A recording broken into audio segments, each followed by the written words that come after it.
Hi, Year 11. I'm going to go through task 2 feedback, which was your business report. Overall, as a cohort, you've done really well for your first business report in class. You did have the you did have the scenario provided to you, and you did have the areas of content that you needed to study. However, you didn't have the questions.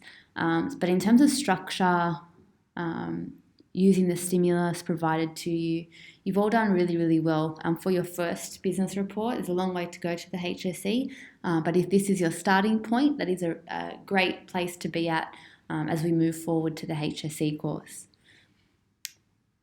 The first thing I want you to focus on is your overall response. Now, I've provided in-text feedback for your response, marking criteria, and a feedback sheet.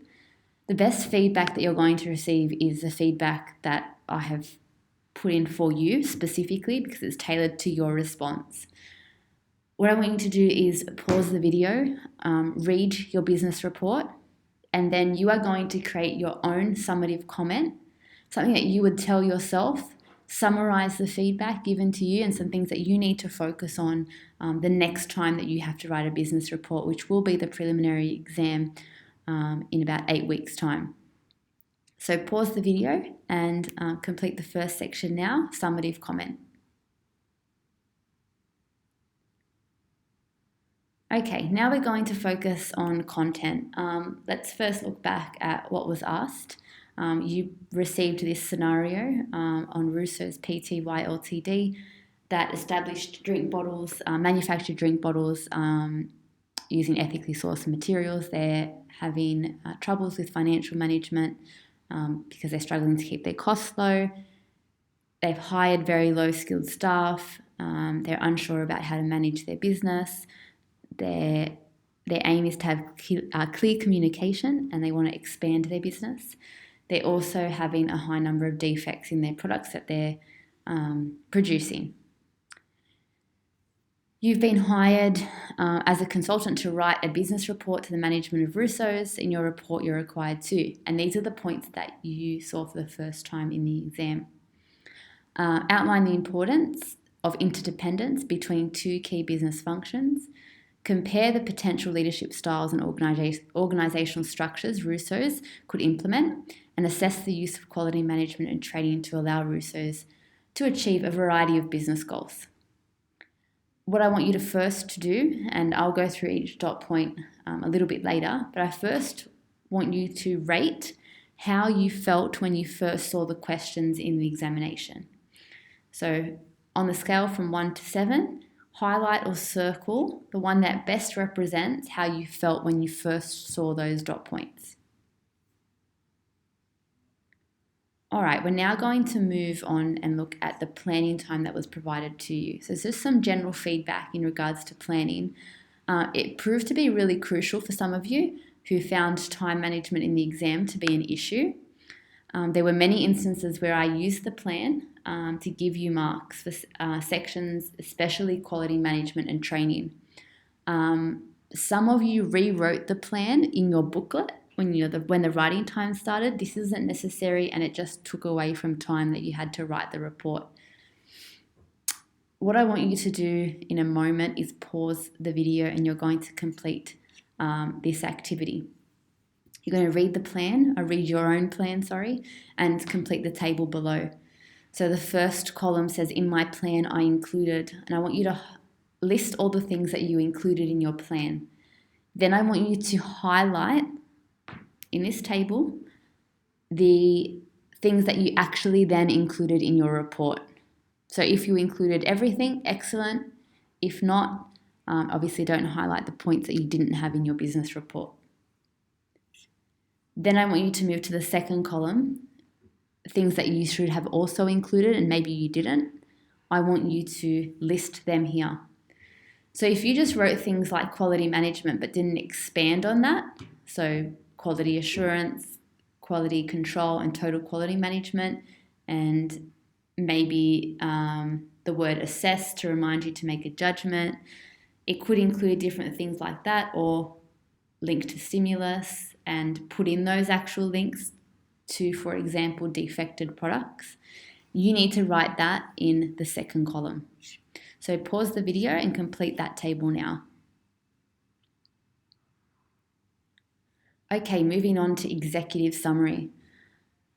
Most students were able to provide an executive summary that did address the questions in the report. Most students, though, were lacking explicit detail. For example, you were writing that this business report will outline the interdependence between two business functions, but you weren't stating which functions.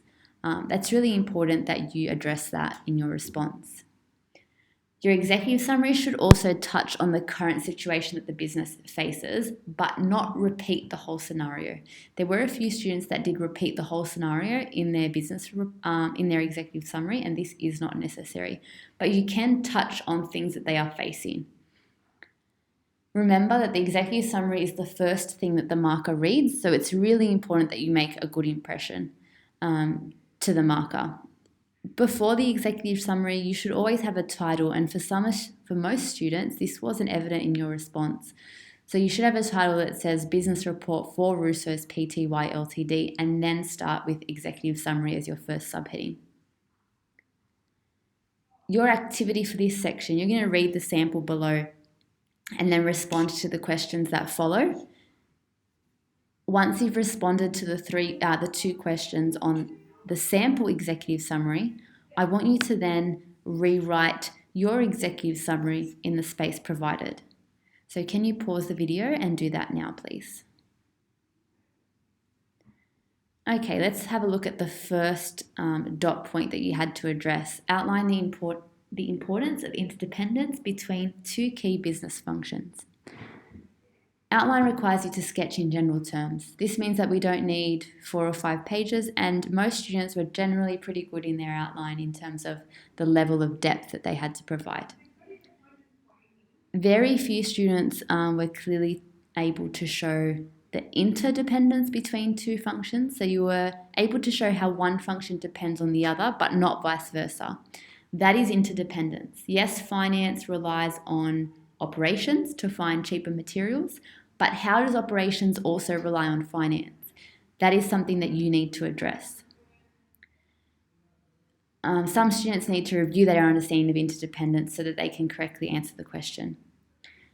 You had to show why it was important, because the question said outline the importance. This meant that you had to link to Russo's current business situation. Why is it important in Russo's situation for these two key business functions, for example, finance and operations, to be interdependent? So you had to make those connections to it's important because Russo's is currently facing this issue. Most students focused on finance, human resources, operations, and that was the area that you should have focused on. So that was really good. Your activity for this section, you're going to read the sample below and then respond to the question that follows. And there are 3 questions that you need to respond to. So the 2 functions that the response is outlining. Then I want you to highlight where you can see one function depending on the other and vice versa. And then according to the sample response, why is the interdependence between these 2 functions important? Now, there was no student that completely nailed this, so be aware of that too. Especially this response here, you can't clearly see how HR relies on operations, but you can draw some implicit understanding of it. Once you've completed those 3 questions, you need to read your own response and answer the questions below. So the 2 functions that your response, should I say your, I'll just change that. Your response is outlining. You have to highlight where you can see one function depending on the other. Remember, it may not be there in your response, just like the one above. According to your response, rate how well you think you responded to this section of the report. So can you pause the video and complete those 6 questions now? Okay, moving on to the potential leadership style and organisational structures for Russo's. This question required you to compare, and there were many students that provided advantages and disadvantages. And you'll notice here that I said that this is the biggest downfall for this section. It wasn't about advantages and disadvantages of legal structure, leadership structure, it should say. And or organizational structure. You had to show a comparison between the two. So how does autocratic for a leadership structure compare to democratic? This section requires you to separate leadership style and organizational structures. So they should be addressed separately, not together. And it was difficult to do that together. Students were confusing the content. So you were referring to the classical approach, for example. Classical approach is a management approach. Within that approach is the autocratic leadership style and the hierarchical organizational structure. Some students only focused on the management structure as a whole, and this is a downfall. Students also failed to show content. You need to define what each leadership style and organizational structure is. The marker needs to know that you know the content, not just which one is better and why. In order to show the why, you need to show the content. And that was across the board. Something that we need to work on is our definitions and our descriptions of key business terminology. So I want you to complete the following activity. Firstly, it's a diagram. The terms that you complete in these 4 boxes here is the content areas that you should have been referring to in your response, and it should have just been specific to those content areas. Once you've completed that, I want you to read the sample below and highlight every time you see a clear comparison between features. And this goes on to the next page. Okay, so I want you to highlight where you can see those clear comparisons being made. Now, this student addressed autocratic and hierarchical together, and then democratic and flat structure together. It's not advisable, but the student has done it well. But it would have been better had the student separated those two. So can you pause the video and complete those activities now? Okay, the last dot point was to assess the use of quality management and training to allow Russo's to achieve business goals. This section required you to make a judgment. Okay, assess means that the judgment needs to be shown on how that quality management and training can achieve business goals and a variety of goals. You need to be specific with your content in a few areas. So for quality management, you can't speak about quality management holistically. You need to, again, show content. There are 3 types, and you need to show why a particular type will help achieve Russo's business goals. You must link to Russo's current situation. So you should be referring to quality control, quality assurance, and or total quality management. Then with training, there are various types of training. These include formal, informal, on-the-job, and off-the-job training. So you had to be specific in referring to specific types of training, not just training holistically. It's extremely important that you make a judgment. You need to use modality in your response. So I've kind of broken up a sample that I've written that you could use to respond to this question. So in terms of showing you modality, quality control is a somewhat effective quality management approach that can assist Russo's in increasing profit. I've made mention to the goal that involves inspections at various points in the production process. Somewhat effective is my modality, and I need to follow that through now in my response. I'm not saying it's completely the best quality management approach, but it's an option. You then need to relate this to Russo's business. So Russo's Pty Ltd could implement quality control by having employees inspect the drink bottles at various points throughout the manufacturing process. I've linked it to the business by linking it to drink bottles and how it could be used. Above here, I've defined exactly what quality control is. You then need to show the effect on the business and achieving goals. So if they do use quality control, what impact is that going to have on the business goals? and the impact should match the modality used up here. So I've said somewhat effective, so I can't show down here that it's going to be completely the best option that Russo should have. So by picking out defects earlier in the production process, Russo's will be able to save costs as it will reduce the current wastage of defective products. Ultimately, the reduction in costs will lead to an increase in profit.